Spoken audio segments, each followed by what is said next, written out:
Boa noite a todos. É com muita alegria que a gente recebeu o convite da Amanda para a gente conversar um pouco aqui hoje. Depois a gente tem tentado algumas vezes, né, Amanda? Porque a gente foge de vez em quando. Mas a gente sabe que com frequência nós somos levados a estudar coisas que a gente está precisando ouvir um pouco mais, né? E por mais que a gente tenha, depois de um certo tempo, um certo conhecimento da doutrina, que a gente tome contato com algumas realidades da vida, parece que de vez em quando a gente precisa ainda de um cutucãozinho, um chamamento diferente para a gente se lembrar das coisas que a gente já sabe. Nós escolhemos para falar hoje esse tema Desafios da Vida, é um dos capítulos de um livro da Joana de Ângeles, que faz parte da série psicológica dela, que se chama Vitória sobre a Depressão. E quando ela vai elencando as dificuldades que nós enfrentamos e que muitas vezes nos levam a essas situações de depressão, uma delas está exatamente esses desafios que vão pontuando com frequência a nossa vida e muitas vezes a gente se dá de cara com eles e não sabe muito bem o que fazer com esses desafios. Nós fomos buscar alguns complementos para a gente entender um pouco melhor a mensagem que ela traz para a gente, porque ela vai discorrendo, falando sobre as dificuldades da vida, sobre esses desafios que a vida apresenta para cada um de nós. Ela vai discorrendo, não apontando pontualmente os problemas, os desastres, as dores, as perdas de entes queridos, as doenças que nos chegam, as limitações financeiras que tão frequentemente nos têm assomado às nossas vidas, né? Mas ela vai falando desses desafios enquanto obstáculos a serem transpostos para que a gente consiga alçar de alguma forma essa caminhada espiritual que a gente tem que fazer, que é a caminhada da nossa própria evolução. E aí começou a nos chamar a atenção alguns pontos que ela vai abordando. Porque quando nós falamos de dificuldades, de desafios, uma das coisas que vem com frequência à nossa mente é a parte do Evangelho segundo o Espiritismo, quando Kardec vai abordar o Bem-aventurados os aflitos, e ele vai comentar sobre as causas atuais e as causas anteriores das aflições. E nós resolvemos começar por esse caminho. Ele vai explicar, até dentro do contexto da época, que nós temos dois tipos de problemas que nos trazem, né, essa sensação de urgência diante da nossa vida e com o qual nós temos que lidar frequentemente com as nossas próprias limitações. Ele fala que muitas dificuldades que a gente traz são dificuldades que tiveram origem, quando a gente fala de lei de causa e efeito, nessa própria encarnação. E se formos colocar os exemplos mais imediatos, nós podemos lembrar, tipo, daquela ceia de Natal que está chegando perto e a gente come além da conta e passa depois uns 2, 3 dias sentindo mal por causa daquilo. Não precisa vir de outra vida esse tipo de dificuldade. Ou então, aquela situação de ou darmos ou ouvirmos uma resposta um pouquinho gentil, só que não, daquelas pessoas que convivem conosco em nossa casa, e aí cria aquele sentimentozinho de mau humor e de má vontade para a gente continuar lidando com ele.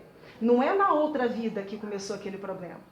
Frequentemente, as dores mais imediatas, os sofrimentos mais frequentes que vamos enfrentando são decorrentes das nossas próprias limitações, da nossa impaciência, da nossa imprevidência, da nossa dificuldade de lidar com o outro, da nossa dificuldade de aceitar as limitações dos outros. Esses aí trazem pra gente os problemas mais imediatos. No Evangelho, o que os Espíritos nos trazem é que essas situações que provocam mudanças muito bruscas nas nossas vidas, problemas de saúde muito graves e aparentemente sem cura, perda de entes queridos, uma dificuldade financeira de tal forma que leva a nossa família por inteiro a ter que reformular completamente o seu estilo de vida, esse tipo de provação está mais associado às causas anteriores que tiveram origem nas nossas outras vidas. Mas ainda fica um pouquinho difícil da gente pensar em como reagir na frente dessas. E até mais complicado de tentarmos classificar onde que está um e onde que está o outro quando a gente pega o dia a dia da nossa vida. Porque o problema que eu talvez esteja tendo com meu marido pode ter origem na falta de carinho, na falta de gentileza que eu ou ele tivemos para com o outro ontem. Mas essas arestas que são necessárias, que sejam aparadas no decorrer da nossa vida, provavelmente tiveram origem em outras vidas. E estamos hoje tentando acertar esses caminhos. Mas, com frequência, mesmo cientes da lei de causa e efeito, da necessidade que temos de lidar com a caridade no nosso dia a dia, e entendendo caridade como está lá no Livro dos Espíritos, perdão das ofensas, benevolência para com as imperfeições dos outros, porque com as nossas nós já somos benevolentes até demais, e indulgência. Só que quando a gente fala de indulgência, é até mesmo não passar adiante as informações que a gente tem sobre as quedas que os outros cometem durante a sua própria existência. Traduzindo num exemplo muito fácil de indulgência, é eu não ficar comentando nenhum erro que político nenhum ou celebridade nenhum esteja fazendo e que esteja caindo em rede nacional. Isso é indulgência.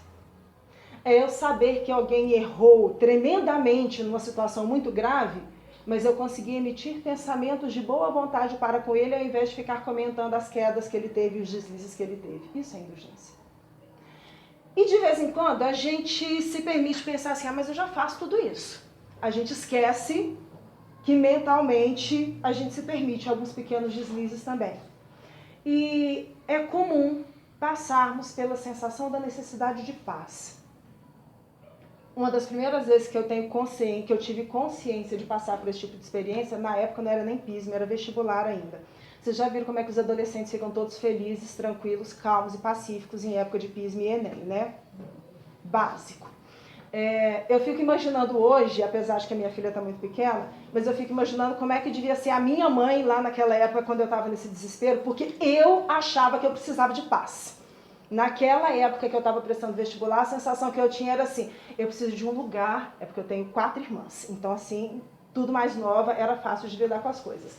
Eu ficava imaginando que eu precisava de um lugar onde eu não encontrasse com ninguém, para eu poder estudar com tranquilidade, para eu poder ter um momento de paz que eu achava que ia facilitar a minha vida para eu ter condições de fazer aquilo que eu achava que eu deveria fazer.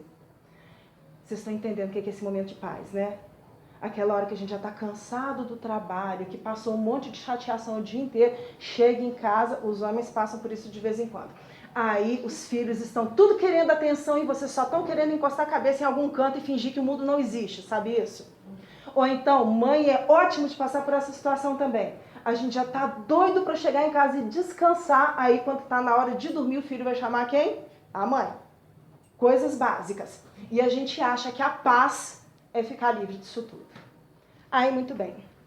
Foi o primeiro puxão de orelha consciente que eu tive na minha vida. Porque o centro que eu frequentava nessa época, a minha família, ela vem já há muitos anos, a minha mãe foi levada para a doutrina por causa de mediunidade, como tantos outros casos aí, e a gente começou. Mas num desses momentos em que eu estava nessa turbulência toda, a casa tinha esses serviços, algumas casas antigamente tinham esse serviço de receituário espiritual, né, que você deixava o nome. Não sei se aqui em Matias tem alguma ainda que faz isso, hoje é mais raro esse tipo de trabalho. Mas antigamente você colocava o nome e aí vinha às vezes uma orientação, geralmente homeopática, ou de passe, ou às vezes uma mensagem. E eu recebi uma dessa. Na hora eu só fiquei feliz porque eu fiquei pensando assim, se escreveu desse jeito é que pelo menos eu já tenho entendimento. Mas sabe quando você fica pensando assim, eu devia ter ficado calada? Porque ia ser melhor a situação? Porque a mensagem que veio começou da seguinte forma, e a gente está usando ela como, vamos dizer assim, motivação inicial, porque a Joana de Ângeles vai falar no Desafios da Vida sobre a busca da paz. E ela fala que a busca da paz se dá no processo de busca dessa paz. E aí nos fez recordar esse momento lá atrás. Porque nessa mensagem eles começaram falando assim, a paz não se faz por si só. Porque a gente fica querendo que a paz caia de paraquedas na nossa frente. Que a violência desapareça de todos os lugares. Que o meu marido ou que a minha esposa vire o príncipe encantado ou a santa criatura já evoluída, espírito angélico de preferência, né? Para facilitar a nossa vida na existência. Normalmente nós queremos a busca da paz como algo que caia pronto de paraquedas na nossa frente só para a gente poder fruir aquela paz que a gente acha que merece. Mas eles colocaram que a paz não se faz por si só. E aí vem uma frase gigante, que a gente vai partir respeitando as vírgulas. É algo que se consegue, adquire-se, então depende do esforço, depende da conquista, depende da busca. É algo que se consegue, adquire-se, à medida que os ensinamentos do Pai nos conscientizam. Por isso que a Joana de Ângeles fala que a paz, a conquista da paz, ela só é alcançada dentro do próprio processo de construção dessa paz. Só que nós vamos adquirir e vamos conseguir isso à medida em que nos conscientizarmos, aliás, à medida em que os ensinamentos do Pai nos conscientizar de quê? De nossas responsabilidades e compromissos. Primeira vírgula. Nesta encarnação que nós estamos vivenciando agora, quais são os compromissos que eu trouxe? Ah, Rogério, mas eu não sei, porque a vida da gente vai assim, a gente vai às vezes só sobrevivendo, a sensação que a gente tem é essa, né? Que as coisas vão acontecendo, a gente só vai reagindo como se não tivesse muita chance de escolha. E o que é bonito é que não existe essa chance concreta de escolha, porque essa escolha foi feita por nós do lado de lá. Nós temos o livre-arbítrio, mas aquilo que a gente não consegue afastar do nosso caminho é porque faz parte de um planejamento anterior. Então, se eu passei a minha vida inteira querendo, por exemplo, a independência financeira, social, mas eu estou chegando às vezes nos 50, 60 anos, ainda dentro da casa dos meus pais, é óbvio que tem as exceções, mas ainda dentro da casa dos meus pais, lutando com uma doença de um lado, com a dificuldade do outro, e com aqueles problemas que parece que vão me prendendo o tempo inteiro, é porque talvez eu tenha algum tipo de compromisso ou de responsabilidade com aquela criatura que está do meu lado. Às vezes a gente quer um determinado tipo de experiência na vida e isso daí não nos é permitido. Dona Ivone Pereira fala que desde o início da sua existência, porque ela desde a primeira infância, 3, 4 anos de idade, a vidência dela já era tão aflorada que ela conseguia ver os espíritos familiares e conversar com eles.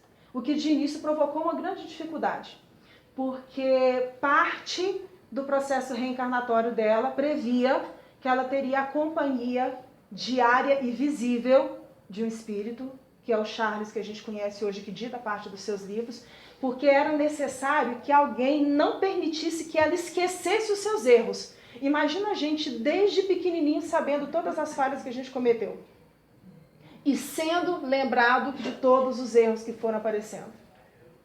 E desde o início eles avisaram para ela não sonhar com o casamento, porque isso não faria parte da sua experiência reencarnatória, porque ela precisava aprender a valorizar aquilo que ela tinha menosprezado lá atrás. E o interessante é que no Recordações da Mediunidade, ela fala que ela não se convenceu muito bem disso daí não.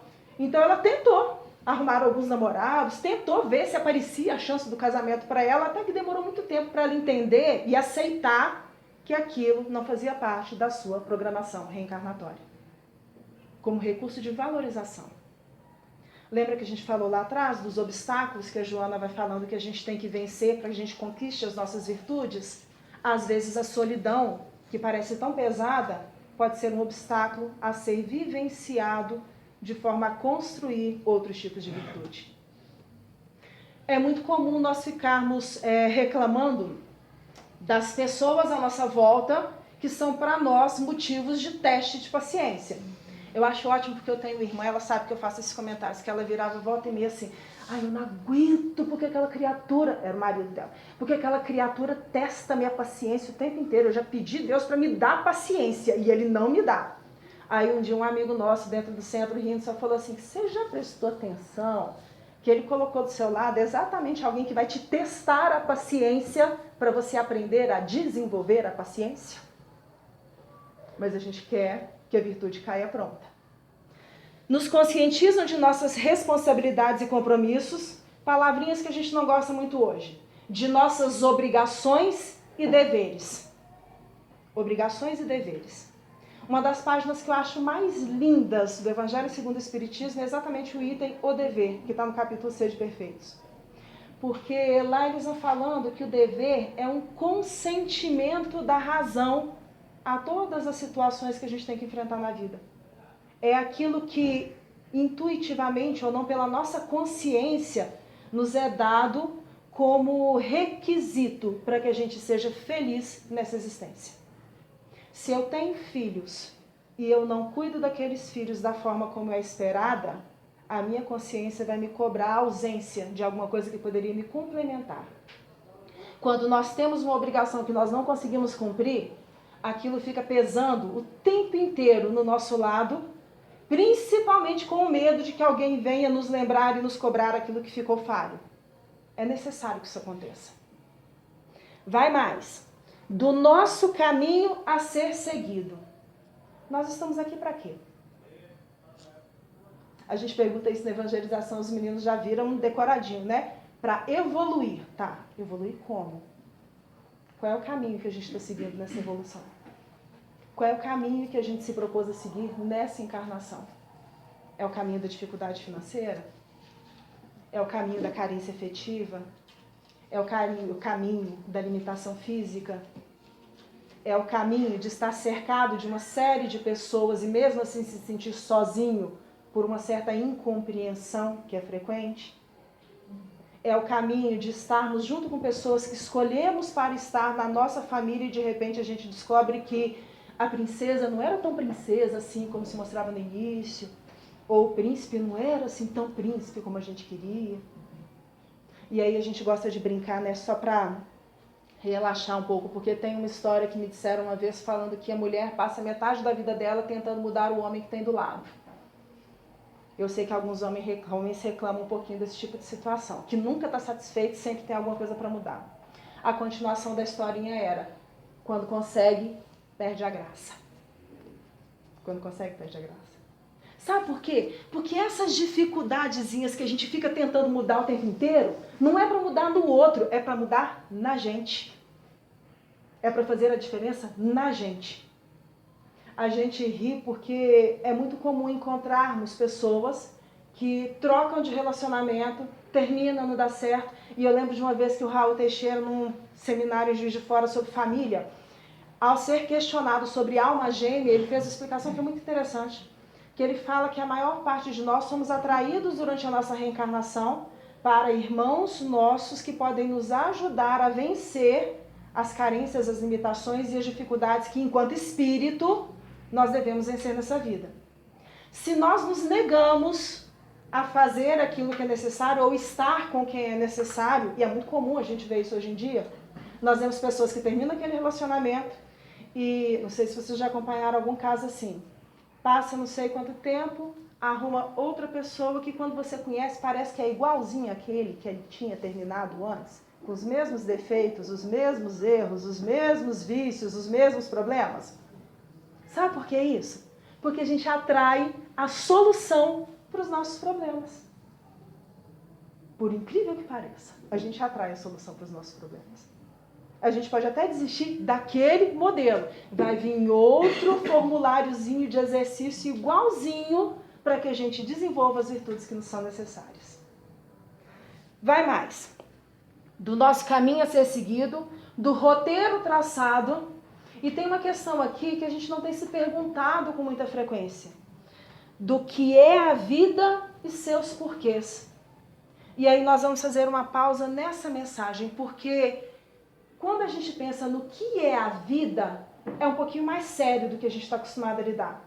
Porque nós sabemos e temos consciência de que estamos numa experiência reencarnatória, mas que somos espíritos com outra vida muito mais ampla, muito mais completa, além daquela que nós trazemos aqui. Se é assim, eu estou aqui para quê? Se a minha existência real não precisa da preocupação com o trabalho, da preocupação com o alimento, da preocupação com a vestimenta, eu estou aqui fazendo o quê? O que deve ser motivo da minha preocupação? E aí, nós fomos buscar uma mensagem muito bonita que está no livro no Roteiro de Jesus. Esse livro no Roteiro de Jesus é uma coletânea de várias histórias que foram, vamos dizer assim, pescadas nos diversos livros psicografados pelo Chico, de autoria do Humberto de Campos, enquanto Irmão X, mas são as histórias que falam coisas da vida de Jesus ou que contam fragmentos da vida de Jesus. E em algumas dessas mensagens, que a gente vai encontrar também de forma muito parecida no livro Diretrizes Evangélicas, um espírito chamado Blandina vai trazer algumas informações sobre as vidas desses apóstolos, desses discípulos imediatos, em situações que no mínimo são curiosas. No Diretrizes Evangélicas, a Blandina ela vai falar pra gente que num dia de tarde tranquilo, esses dias comuns que a gente tem na vida, João estava caminhando pelo campo junto com Jesus, coisa que era muito comum de fazer. E pelo que a Blandina conta, a Blandina é um espírito que levou esse nome, né, por causa de uma encarnação que ela teve na época do Cristo, quando ela cuidava de crianças abandonadas na sociedade. E ela fala que a adoração de João por Jesus era tamanha que ele praticamente seguia os passos de Jesus e, se fosse permitido, ele pisava nos mesmos passos para poder fazer tudo aquilo que fosse possível para estar junto com ele. Pela descrição dela, sabe quando parece aqueles filhos pequenos ou aqueles irmãos caçulas que são tomados de uma adoração tão grande pelo irmão mais velho que, se puder, não desgruda nem um minuto? O jeito que ela conta é mais ou menos nesse sentido. E ela fala que naquela tarde especificamente, João estava andando com o Cristo, caminhando com o Cristo. Mas Jesus estava um pouquinho assim à frente, olhando a paisagem, pensando, né, refletindo na vida. E ele atrás de Jesus, pensando naqueles meses todos em que ele estava convivendo com o Cristo. E lembrando, como conta Humberto de Campos no livro Boa Nova, que aquela tarde em que ele estava consertando as redes do pai dele e recebeu a visita de Jesus, convidando-o para seguir com ele, para ser um daqueles que fariam parte do seu apostolado, foi tão significativa, foi tão marcante para a vida dele, que ele, Tiago, seu irmão, não pensaram duas vezes. O Humberto de Campos fala de uma forma muito poética, né, que quando Jesus fez o convite para que eles fossem junto com ele, João, que era muito jovem na época, pelas descrições que eles colocam, é em torno de 11, 12 anos de idade, quase que um pré-adolescente, se a gente fosse dizer assim, abraça Jesus encostando a cabeça tranquilamente no seu ombro, enquanto que Tiago, sabe aquela coisa de amigo que está chegando e encontrando o outro, mas tem aquela certa reserva? Meio que coloca a mão no ombro dele, de leve, assim, se entregando, do tipo, estamos juntos, estamos com você. Então a gente vê aquele relacionamento amoroso que está sendo construído. Sua mãe, preocupada com o futuro dos filhos e sabendo dessa notícia de que aquele homem traria esse reino novo, já pensou lá na frente, né? Nós mães temos a mania de querer sempre o maior, o grande, os pais em geral. E ela vai pedir a Jesus para que quando ele construísse aquele reino, que ele pudesse colocar os dois sentados ao seu lado. Sabe aquela coisa assim, os seus mais imediatos ou mais diretos colaboradores. Zebedeu é chamado por Jesus para conversar, o pai dos dois, e começa a levantar para aquele pai alguns problemas que poderiam estar naquele pedido da sua mãe. E, resumindo a história, ele comenta com ele e começa perguntando se ele se lembrava de algum profeta de Israel que tivesse sido feliz na sua vida. Porque todos tinham sido perseguidos, todos tinham sido humilhados, muitos tinham sido condenados à morte. Então todos aqueles que anunciavam de alguma forma o reino de Deus, sempre tinham a vida envolta em problemas, porque a maior parte das pessoas não estavam preparadas ainda para isso. Os pais entenderam. Geralmente adolescente não entende isso logo de cara, não. O que talvez seja bom, porque aí dá essa coragem de enfrentar as coisas da vida que a gente com a idade vai perdendo um pouco isso, né? Mas diz a Blandina que enquanto Jesus caminhava, João se lembrava daquela tarde lá na beira do barco e comparava, pensando sozinho, a diferença do trabalho que ele tinha agora com Cristo, porque ele estava se achando muito importante.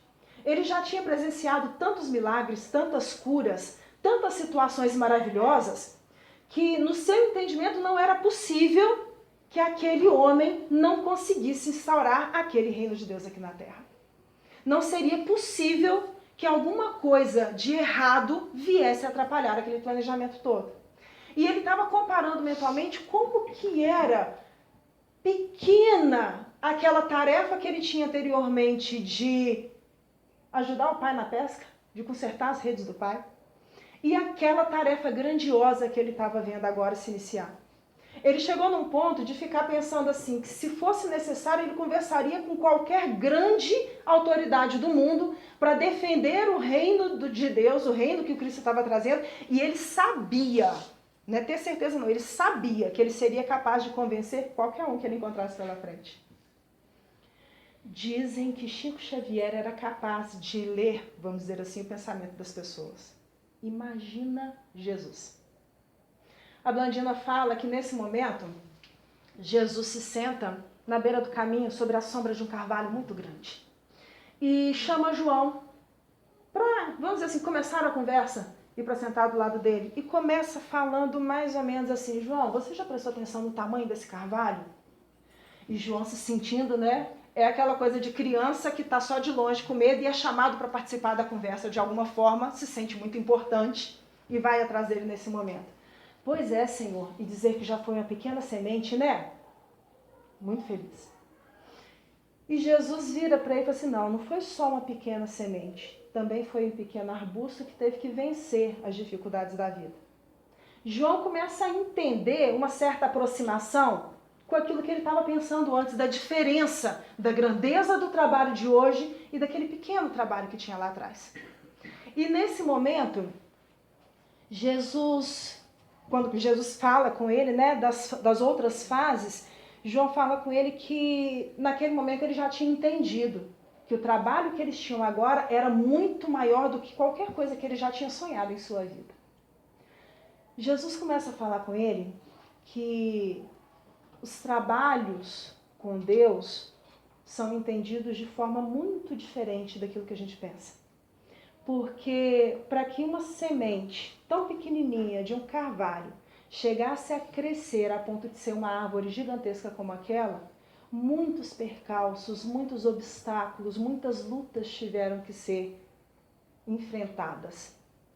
Mas ele fala que o mais importante de tudo era o trabalho feito conscientemente no dia a dia e no silêncio do nosso coração.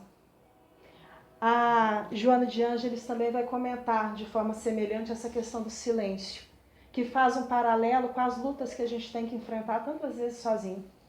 Porque ela fala que quando as grandes florestas estão crescendo, é um silêncio gigantesco em volta. Mas que quando uma árvore tomba, aquele barulho muitas vezes é ensurdecedor e chama a atenção de todo mundo. Nesse capítulo ela faz um paralelo com isso, porque ela comenta que a nossa luta de crescimento interior é silenciosa. Só nós, os nossos espíritos protetores e Deus, sabe o quanto que cada um de nós talvez já não tenha chorado sozinho, sem ter ninguém do lado para poder consolar. Cada um de nós é que sabe o tanto de esforço que a gente teve que empreender, às vezes, para tomar decisões graves na nossa vida. Cada um de nós é que sabe o quanto que nos custou de dor e de sofrimento quando as dificuldades foram aparecendo. Da mesma forma que cada um de nós é que sabe o tanto de alegria que resultou de cada conquista elaborada, de cada degrau vencido. Mas quando um de nós cai, aquilo chama atenção para tudo que está acontecendo na sociedade. E nós vamos voltar nisso. Mas lá atrás, quando Jesus está explicando essa comparação com a semente, ele vai falar que nessa situação do silêncio e do ter que começar de baixo, ele fala que a nossa principal tarefa, e aí a gente vê a beleza da espiritualidade superior colocando poesia nas questões mais simples, porque ele vai falar que a principal e a mais dura tarefa que a gente tem que fazer, talvez seja consertar as imensas tramas da rede do tempo em cada uma das nossas vidas. Quais são as ações que a gente deixou escritas lá atrás no nosso passado? Quais são os caminhos que a gente desenhou para que nós estivéssemos trilhando esses caminhos hoje? Porque é muito complicado, né? A gente às vezes encontra amigos nossos falando que teriam muita vontade de saber o que foram na outra encarnação, sendo que a espiritualidade nos fala, e na obra kardeciana a gente vê isso com muita clareza, que basta a gente analisar as nossas más inclinações, ou as nossas tendências em geral. A gente brinca às vezes em mocidade falando que às vezes pelos comentários que nós fazemos com os amigos, a gente consegue reconhecer o inquisidor que está disfarçado hoje em outro corpo. Nós conseguimos encontrar os reis ou os juízes que cometeram às vezes coisas não tão favoráveis para a vida de todo mundo. Pelos nossos comentários, às vezes, com aquilo que a gente vê em televisão, a gente consegue perceber aquilo que a gente faria, com certeza, lá atrás, mas que hoje não fazemos, talvez porque não tenhamos a possibilidade. Pelos nossos pequenos atos de revolta, pelas nossas pequenas intolerâncias, pelas nossas pequenas dificuldades, a gente vai vendo aquilo que a gente já foi. E aí nós vemos se desenhar na nossa frente os roteiros traçados da nossa vida. Na mensagem lá de trás, eles continuaram assim: do que é a vida e seus porquês, da busca de paz e de reais alegrias, de renúncias e abnegações necessárias. Porque é importante também a gente saber aquilo que realmente a gente precisa abrir mão ou não.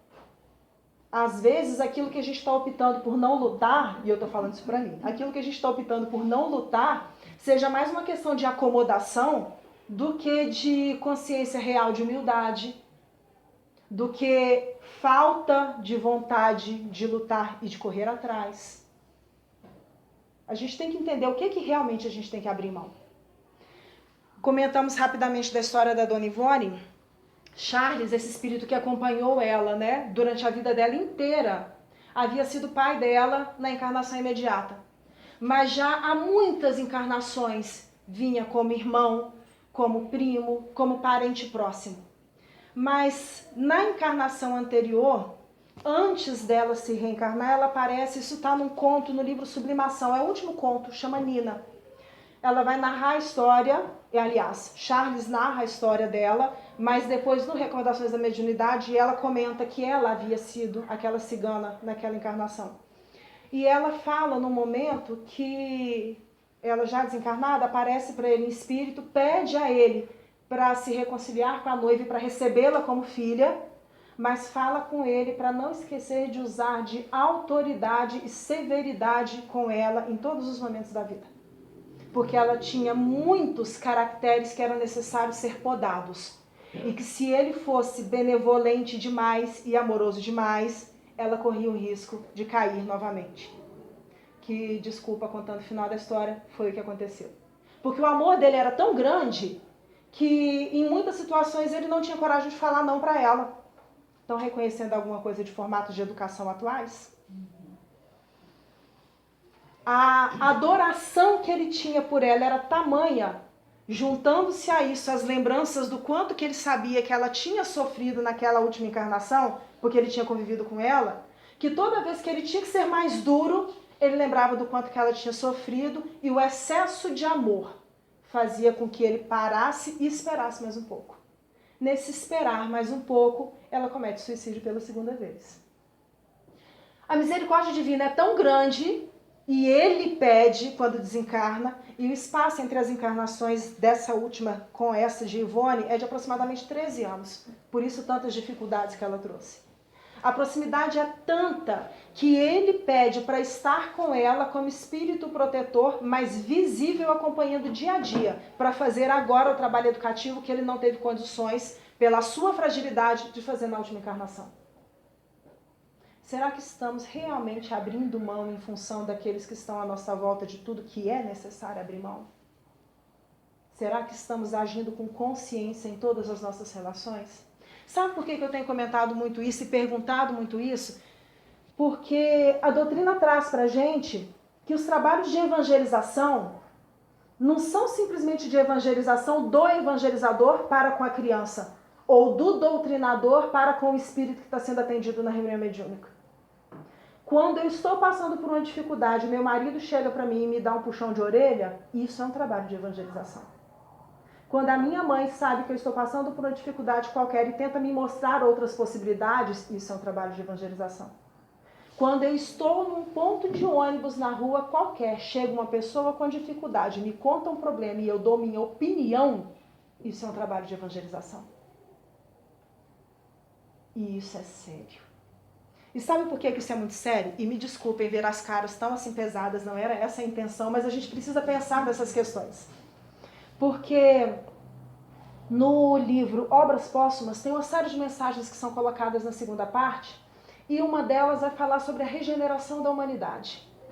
E nessa página da regeneração da humanidade, e vocês me desculpem, a gente vai começar a encaminhar para o final com alguns fragmentos dela, o espírito que dita a mensagem, aqui não está bem claro se foi São Luís, mas quem trouxe a informação, começa falando que, e eles vão tratar exatamente desse momento que a gente está vivendo.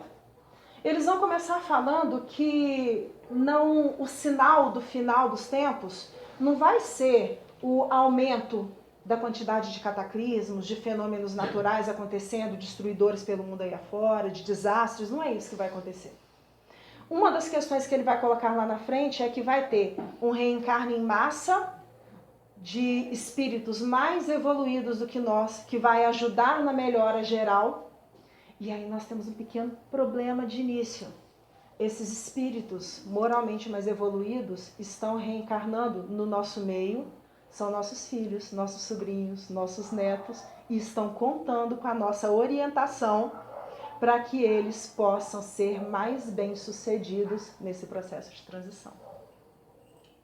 Primeiro problema, ou solução. Mas uma primeira questão para a gente pensar. Ele fala que ao mesmo tempo, os espíritos que não estão encontrando mais lugar dentro dessa condição que está sendo construída, eu lembro de uma vez, numa palestra, o Dr. Haroldo Dutra Dias, lá de Belo Horizonte, falando que esses espíritos estão tentando fazer a última festinha de despedida. Por isso que está tendo esse alarde tão grande e essa movimentação tão grande, de forma que a gente ache que tudo está piorando ao invés de melhorar. Ele brinca fazendo esse tipo de comparação. Mas lá atrás, e essa mensagem é de 1866, Kardec já chamava atenção pelas mensagens colocadas de que os espíritos iam tentar aumentar a sua ação exatamente porque não queriam deixar para trás aquilo que estava acontecendo aqui. Uma coisa que é muito séria é que eles colocam para a gente que um dos sinais daquilo que vai acontecer é o aumento significativo, porque a maioria ainda desconhece a voz de Deus, a fala dele é essa, o aumento significativo dos níveis de suicídio e de loucura, inclusive entre as crianças. Está sendo muito comum a gente ver casos de crianças, às vezes de 7, 8, 9 anos, que estão tendo que ser levadas a psicólogos e psiquiatras por causa dos casos graves de depressão e de ansiedade.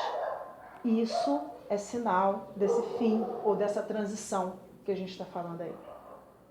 Temos visto pessoas cometendo casos de suicídio em níveis tão alarmantes que fez com que hoje a Federação Espírita Brasileira está tendo em curso, um trabalho que eles estão fazendo de vários seminários de prevenção ao suicídio, de tão alarmante que está o quadro. Estamos vendo pessoas se entregarem à morte, suicídio inconsciente ou indireto, pela dificuldade de aceitar todas as situações que estão acontecendo em suas vidas. E aí, nós voltamos para a conversa da Joana, porque são necessárias algumas coisas que dialogam também com aquela mensagem que eu falei lá do puxão de orelha, porque se a gente não sabe de verdade o que a gente está fazendo aqui, a gente não vai fazer nada. A gente vai ser levado ao sabor da vida. A gente vai simplesmente reagir às coisas que estão acontecendo. Agora, se eu me entendo como um espírito imortal, que está passando por uma experiência reencarnatória neste momento, a coisa começa a mudar um pouquinho de lugar. Se eu entendo e acredito que independente do que acontecer na minha existência, e em várias mensagens Emmanuel vai trazer isso, a misericórdia e o amor de Deus estão presentes comigo em todos os segundos da minha vida, do tipo, mesmo nos momentos em que eu fui a pior pessoa que eu possa imaginar, Deus estava junto comigo, esperando o momento em que eu resolvesse voltar à tona porque ele já está de mão dada estendida para mim, é muito diferente. Quando a gente vê nas histórias que estão chegando agora, e os livros de Manuel Filomeno de Miranda, principalmente aquela série de Transição Planetária, são fantásticos nesse sentido. A ação da espiritualidade em todos os lugares que se propõem a trabalhar o bem de alguma forma, para ajudar esses núcleos a se manterem firmes, que propósito que tem para a minha vida? Se eu acredito que eu faço parte desse grupo, o que eu estou fazendo com essa possibilidade que está sendo colocada nas minhas mãos? Se eu sei que eu sou filha de Deus, espírito imortal, com várias possibilidades reencarnatórias, e que todos aqueles que já me antecederam no túmulo só estão a uma fração, talvez, de segundo do próximo abraço que eu vou poder dar em cada um deles, o que eu estou fazendo aqui? Eu estou sendo motivo de consolo, ou eu estou entrando no meio da confusão geral e estou ajudando a complicar essa confusão geral? Porque às vezes a gente fica pensando assim, mas do jeito que veio, não é possível que eu tenha escolhido essa vida, não é possível que eu tenha pedido desse jeito. E eu lembro de uma vez a gente rindo muito em estudo de mocidade, o professor Passini estava comentando que as irmãs dele estavam discutindo isso, do que era pior, se era ser filha caçula ou se era ser filha mais velha, aquelas discussões que adolescente sempre tem. E uma delas, muito exaltada no meio da conversa, segundo ele, só virou assim, quer saber? Pior de tudo não é isso. Pior porque eu tenho certeza de que eu não pedi para nascer. Ele, na mesma hora, quem conhece o professor Passini sabe que ele é uma pessoa muito delicada, né? Desse tipo assim. Então ele só respondeu assim, minha filha, se você nem pediu para nascer, sua situação está muito pior do que eu pensava. Basicamente foi essa a resposta dele. Deu as costas e saiu. Vamos imaginar, então, para o nosso bem-estar, que nós pedimos essa experiência. Com todas as dificuldades, com todas as dores, com todos os problemas. Pesado, né? Aí no finalzinho dessa parte do Regeneração da Humanidade, o último parágrafo é escrito diretamente para nós, espíritas e alguns outros. E vocês me perdoem, mas eu vou encerrar com ele. Espíritas. Isso ele está lá em 1866. E a descrição de todo o texto é o que a gente está vivendo hoje. Porque em 66 eles estavam dizendo que antigamente se dizia os tempos vão chegar. E em 66 ele está afirmando que os tempos já são chegados. Alguns de nós aqui já estamos dentro da doutrina espírita, talvez pela segunda ou terceira reencarnação. Espíritas, o futuro é vosso e de todos os homens de coração e devotados. Devotados ao bem. Não vos assustem os obstáculos, porquanto nenhum há que possa embaraçar os desígnios da previdência. A gente pode até achar que Deus não está tomando conta direito. De vez em quando eu me pego, né? A gente faz as bobeiras assim, a gente fica assim, Jesus, pelo amor de Deus, fala pra gente que você sabe o que você está fazendo. Quando a gente ouve as coisas todas que estão acontecendo lá fora. Porque a nossa falta de fé ainda é grande. Nenhum obstáculo há que possa embaraçar os desígnios da providência. Trabalhai sem descanso, é o que eles estão pedindo para nós. Trabalhai sem descanso e agradecei a Deus o ter-vos colocado na vanguarda da nova falange. Lembra o que é vanguarda? Vanguarda nos exércitos antigamente era aquela primeira fileira de soldados que estavam indo à frente para enfrentar a batalha. Ele está colocando aqui que nós estamos na vanguarda, na linha de frente dessa batalha. No último livro da série, né, do Transição Planetária, tem uma passagem, é o Perturbações Espirituais. Tem uma passagem em que Manuel Filomeno de Miranda, conversando com o Dr. Bezerra de Menezes, e eles estão conversando sobre os trabalhos das casas espíritas que eles estão visitando e amparando. Dr. Bezerra, num determinado momento, lembra para eles que a função do espiritismo é nos fazer lembrar aquilo que nós teimamos em esquecer. É nos fazer lembrar aquilo que nós assumimos e que estamos tendo que desempenhar ou que deveríamos desempenhar nessa vida. É um posto de honra que vós mesmos, vou traduzir, que nós mesmos solicitamos e do qual é preciso nos mostremos dignos pela nossa coragem, pela nossa perseverança e pelo nosso devotamento. Só transferiu o vosso para o nosso, porque eles estão falando para nós. Nós pedimos para estar aqui nesse momento de luta, de dificuldade, de dor, de sofrimento.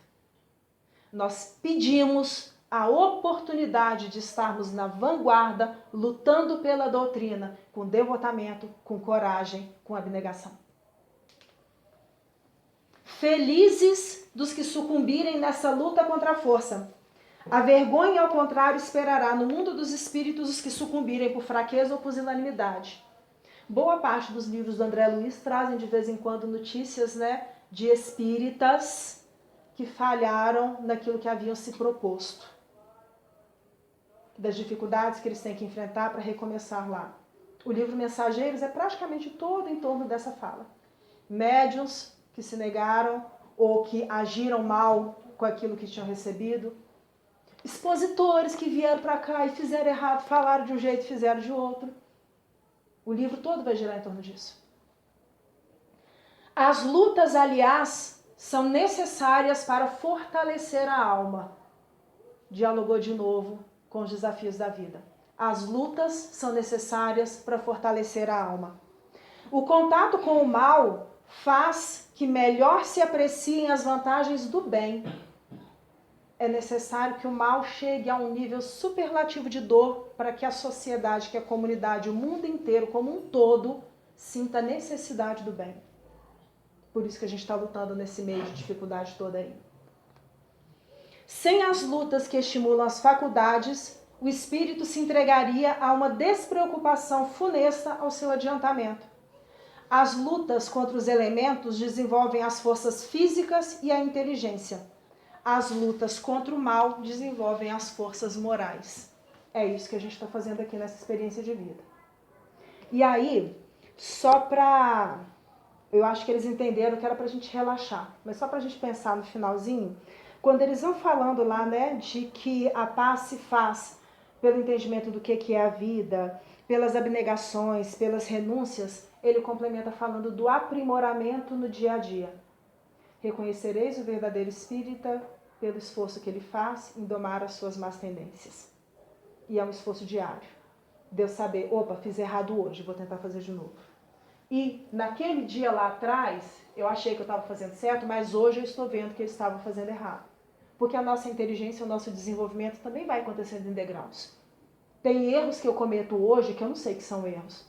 Tem erros que a gente cometia há 20, 30 anos atrás que a gente não sabia que era erro. E hoje a gente consegue perceber de uma forma diferente. Isso faz parte da evolução. Do aprimoramento no dia a dia, enfim, da paz que o mundo não pode nos dar, mas que pode existir, sim, alicerçado no bem e na caridade. E a sugestão que eles dão para a gente é: evangelize-se, aprimore-se, e a gente acha que Jesus está aí só com um modelo bonito para a gente lembrar de vez em quando, Eles terminam a mensagem: evangelize-se, aprimora-se, siga Jesus em sentimentos, pensamentos, atos e palavras. E aí, para ficar leve, eles colocam: viva seu dia a dia feliz, paz. A mensagem termina desse jeito. O que a gente quis trazer nessa reflexão, tá muito difícil viver hoje. A gente olha as coisas em volta e realmente está muito difícil. Só que a espiritualidade está praticamente nos carregando nos braços e nos auxiliando, igual a ideia de um andador para criança, para a gente conseguir vencer aquilo que a gente se propôs a fazer nessa vida. Só que às vezes é necessário que a gente faça aquilo que ela disse lá atrás, não silêncio imposto lá de fora, mas aquele silêncio íntimo para eu conseguir transcender um pouquinho e perceber que as mensagens elas estão chegando, às vezes na forma de uma intuição, às vezes numa leitura que é feita antes da reunião, às vezes no para-choque de um caminhão que está na minha frente e me chama a atenção para alguma coisa diferente. Mas a espiritualidade o tempo inteiro está do nosso lado, esperando só a gente olhar um pouquinho diferente. Porque quando a gente olhar, eles vão saber que a gente está olhando para a direção onde a mão está estendida para a gente segurar e seguir adiante. Nenhum de nós está desamparado, por mais que às vezes bata essa sensação. Nenhum de nós está sozinho no mundo. Nenhum desafio é colocado sobre nós maior do que a gente consegue suportar. E a Joana vai falar isso em várias situações. A primeira vez que eu ouvi isso foi na Lei de Adoração, no Leis Morais da Vida, a mensagem dela. Deus, sendo o Pai generoso e justo que é, não coloca sobre as nossas costas um peso maior do que aquele que a gente pode suportar. Se a gente está passando por uma dificuldade, é porque a gente consegue. Se está muito difícil, talvez a gente não esteja olhando para o lado certo, porque a ajuda vem. A ajuda vem e eles confiam na nossa capacidade de acertar. Que a gente possa voltar para casa com tranquilidade, com reflexões úteis, que a gente possa ter a certeza do amparo de todos aqueles que guiam os nossos passos em todas as situações. E que Jesus nos abençoe a todos. Muito obrigada.